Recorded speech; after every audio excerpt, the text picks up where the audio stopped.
Picture a treasure so large it could rewrite the fate of an entire nation. Bars of solid gold, stacked like firewood, crates of silver coin, packed so tightly into a ship's hold that the timbers groaned under the strain. Chests of raw emeralds torn from mountains and ocean away. So much wealth crammed onto so few decks that the ships carrying it rode dangerously low in the water, their hulls sinking almost to the waterline under the weight of a king's ransom multiplied 100 times over.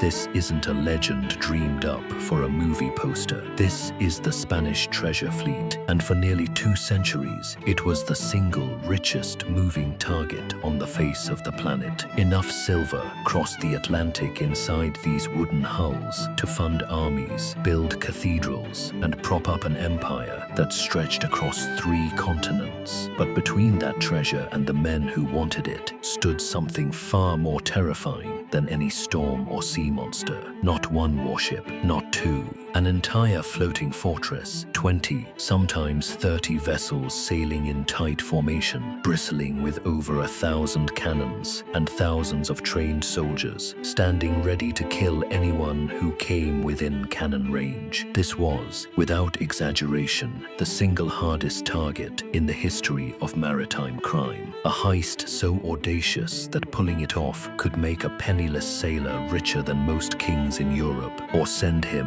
and everyone he loved to the bottom of the ocean before the sun came up. Today, we're going inside the impossible mission. The day a handful of outlaws looked at the most heavily defended convoy the world had ever built and decided to try anyway. Did they pull off the greatest robbery in maritime history, or did the Gold Fleet become the final chapter of their story? Stay with us, because what happened next didn't just make a few pirates rich. It shook the balance of power on the high seas. Before we pull back the curtain on how a heist like this was actually planned, the spies, the informants, the years of patient waiting, hit that subscribe button now. If stories about the men who dared to rob empires are your kind of adventure, you don't want to miss what's coming.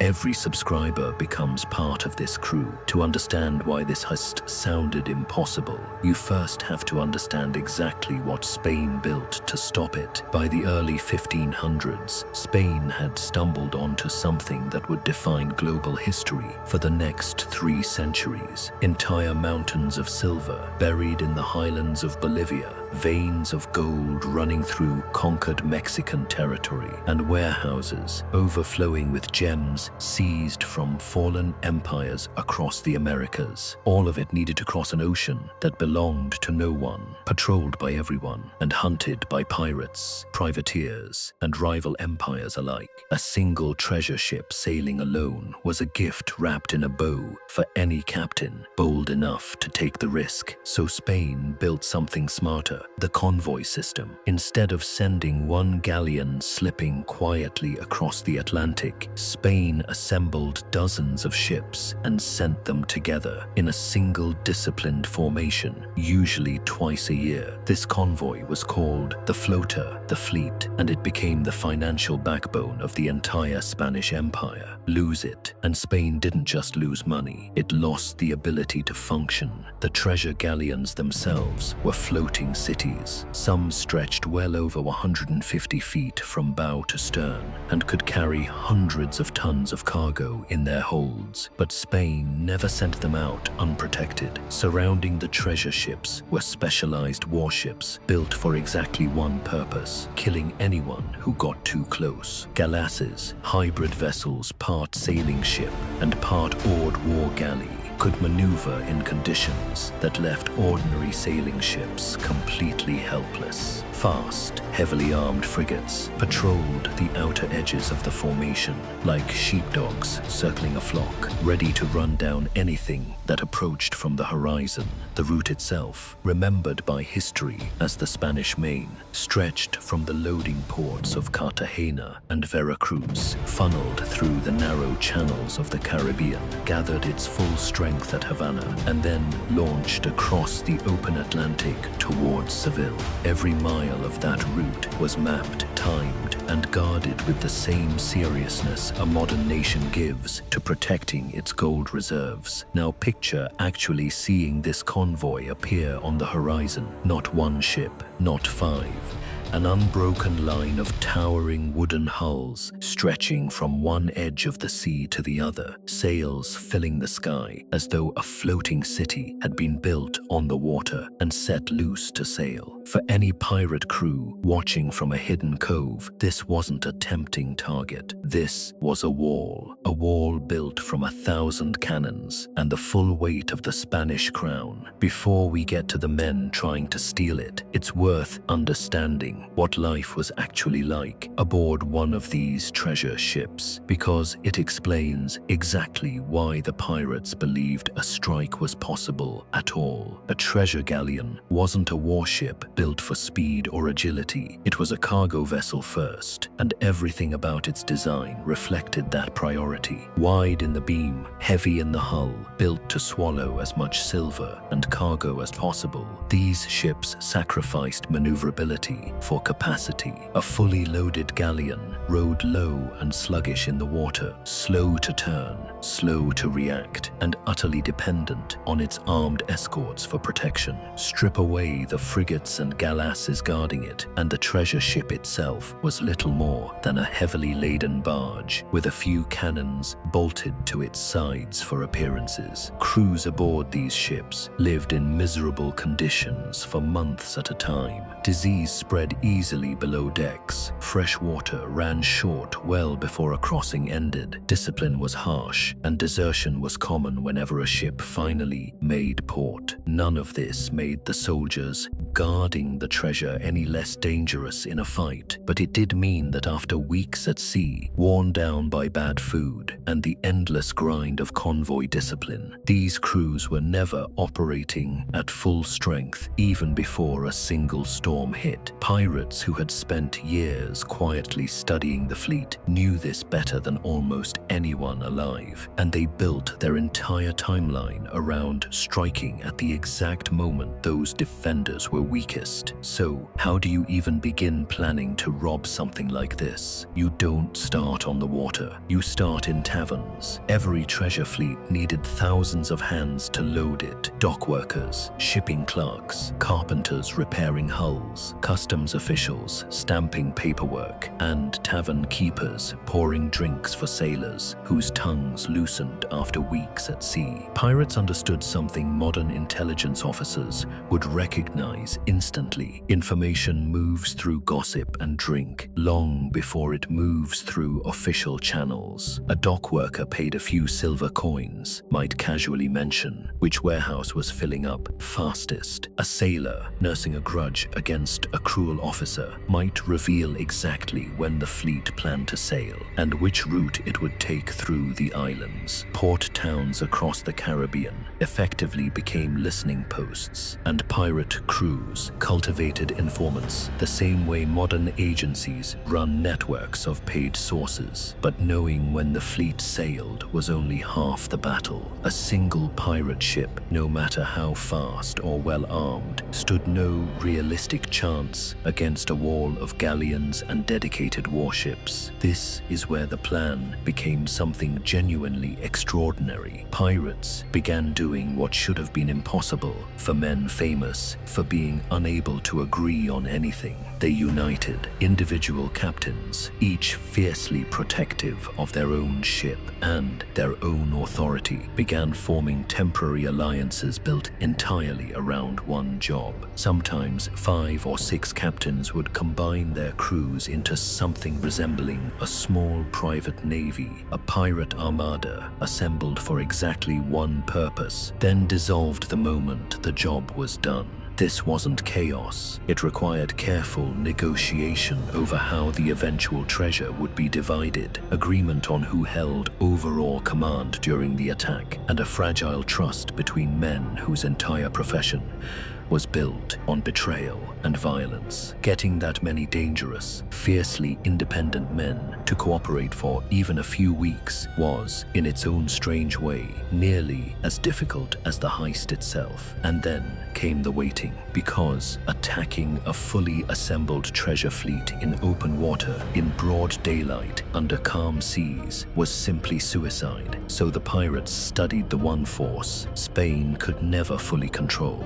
nature itself. They waited for the exact conditions that could turn an unbeatable wall of warships into something suddenly, briefly vulnerable. This waiting game could stretch across years, not weeks. Pirate crews maintain bases hidden in shallow coves and river mouths throughout the Caribbean, places too shallow or too poorly charted for heavy Spanish warships to follow. From these hideouts, small scout vessels could slip out to shadow the fleet's known routes, reporting back on formation, speed, and condition without ever coming close enough to draw attention. Patience separated the pirates, who eventually succeeded, from the far larger number who attempted an attack too early against too strong a formation and were simply blown out of the water for their trouble. The graveyard of failed attempts against the treasure fleet was far larger than the handful of successes history remembers. As dramatic as this all sounds, history does record moments when raiders actually managed to pull off something close to this exact scenario. In 1628, a Dutch commander named Piet Hein achieved what many considered flatly impossible: cornering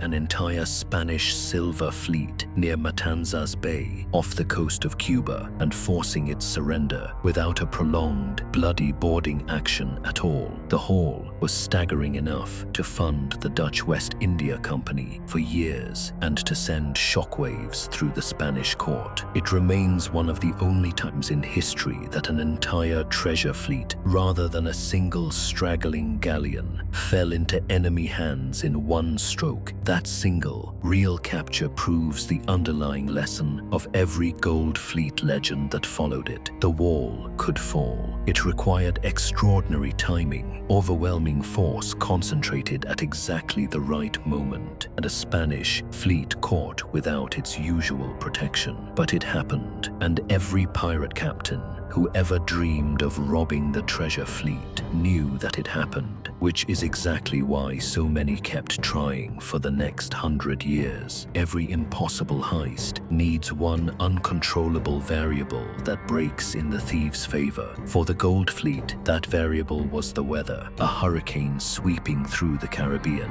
didn't just threaten ships, it scattered them. Even the most disciplined convoy, sailing under strict orders to hold tight formation no matter what, could not survive a full-force tropical storm without breaking apart. Ships that had sailed in perfect rows for weeks suddenly found themselves alone, sails torn to rags, rigging shredded, crews exhausted from fighting for their lives against the sea itself rather than any human enemy. This was the moment pirates had been waiting months, sometimes years, to exploit. In the chaos following a storm, one galleon almost always fell behind, a straggler, damaged and slow, cut off from the protection of the fleet's dedicated warships, to pirates hiding in the shadow of a nearby coastline. This laggard wasn't just an opportunity, it was the entire plan. Finally, suddenly coming together after months of patient preparation. Approaching a damaged, isolated galleon required its own brand of brutal precision. Pirates used the cover of darkness to close the distance without being seen, sailing with minimal lights showing, sometimes deliberately burning tar or soaked sailcloth to throw off smoke that masked their approach beneath a pale moon. A night attack meant the exhausted defenders on the galleon had seconds, not minutes, to organize any real response. Confusion was the pirates' single greatest weapon, and their entire strategy was built around manufacturing as much of it as humanly possible before a single shot shot was fired. When the pirate ship finally closed alongside its target, the real violence began. Wooden boarding planks and iron grappling hooks flew across the narrow gap between the two hulls. Men who had spent months planning in smoky taverns and hidden coves now had mere seconds to decide whether they would live or die. The deck of a treasure galleon in the middle of a boarding action became a nightmare of noise and gunpowder smoke, muskets firing at point-blank range, cutlasses and boarding axes swinging wildly in spaces barely wide enough to raise a blade, men screaming orders that nobody could hear over the roar of combat. Spanish soldiers, trained and disciplined, still held every advantage of numbers and firepower on paper, but a crew already exhausted from surviving a hurricane, working aboard a badly damaged ship and caught completely by surprise in the pitch dark, was a crew fighting at a fraction of its true strength. The pirates understood this instinctively, and they used every single second of that advantage before the stunned defenders could regroup and organize a proper defense. Once the deck itself was secured, the real prize still waited below.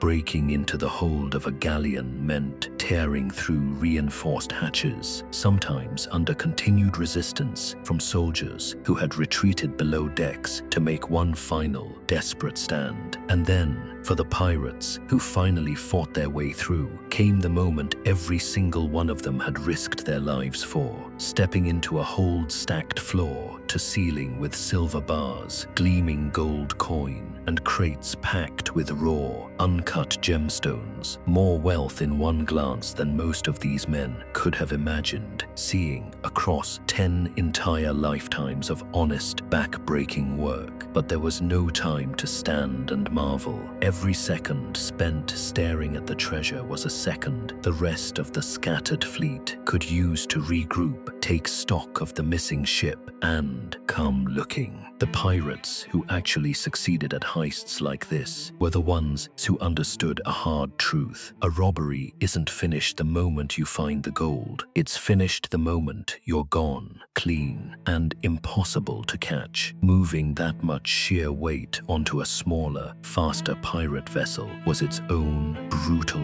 logistical nightmare. Every extra minute spent hauling cargo across was a minute closer to a Spanish warship appearing on the horizon, drawn either by the sound of gunfire carrying across open water or simply arriving to check on a ship that had fallen suspiciously behind schedule. The crews who actually succeeded worked with ruthless efficiency, grabbing only what they could carry quickly, sometimes abandoning bulkier crates entirely in exchange for speed and a clean getaway. When a heist like this actually succeeded, the consequences rippled far beyond the pirates themselves. Losing even a single galleon from the treasure fleet could mean the loss of an entire season's worth of silver revenue for the Spanish crown, enough to delay military campaigns on the other side of the world, disrupt payments owed to soldiers and officials stationed across the empire, and badly shake confidence in Spain's ability to protect its own wealth at all. History even records moments when rival Dutch and English forces managed similar feats against the Spanish convoys, and the shockwaves from those single captures rattled royal courts across Europe for years afterward. A successful strike against the Gold Fleet wasn't just a crime against a shipping company. It was a direct blow against the financial foundation, holding up an entire empire. And what happened to the men who actually pulled it off? Their fates were rarely as glamorous as the legend likes to suggest. Sudden, staggering wealth landing in the hands of men who had spent their entire lives with nothing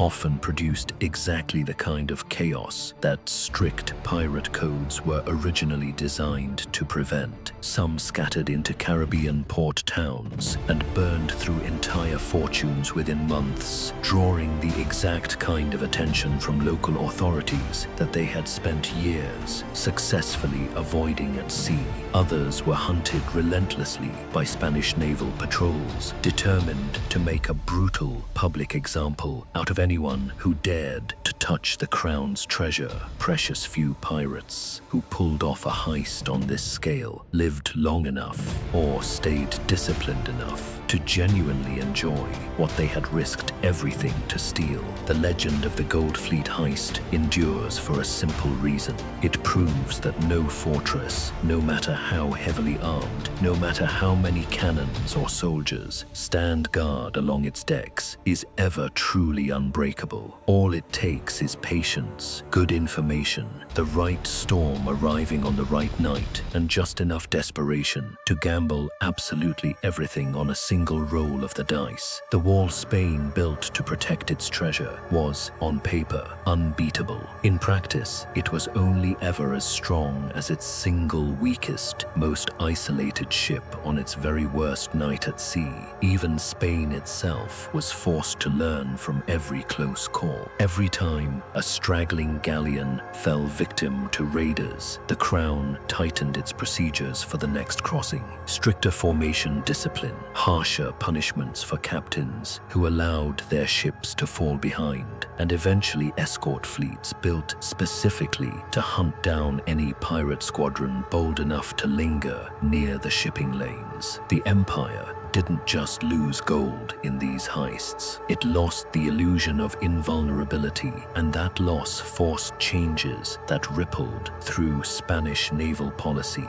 for generations. For the pirates, the calculation was always brutally simple. The odds of dying in the attempt were enormous. Cannon fire, musket volleys, drowning in a sinking ship, or a Spanish noose waiting on shore if captured alive. Any one of these was a far more likely outcome than walking away with a fortune. And yet, year after year, new crews kept trying, because the alternative, a life of poverty, disease, and obscurity on land, or aboard some miserable merchant vessel, offered no future at all. Against that backdrop, even a small chance at unimaginable wealth was worth the wager. That single piece of math, more than any single act of bravery or cunning, explains why the legend of the Gold Fleet Heist refused to die for 300 years. That's the story of the impossible heist against the richest convoy the world had ever seen. If you want more stories about the men who looked at impossible odds and gambled everything anyway, hit subscribe and join the crew, because this is only the beginning of what these outlaws were willing to risk for a shot at unimaginable wealth.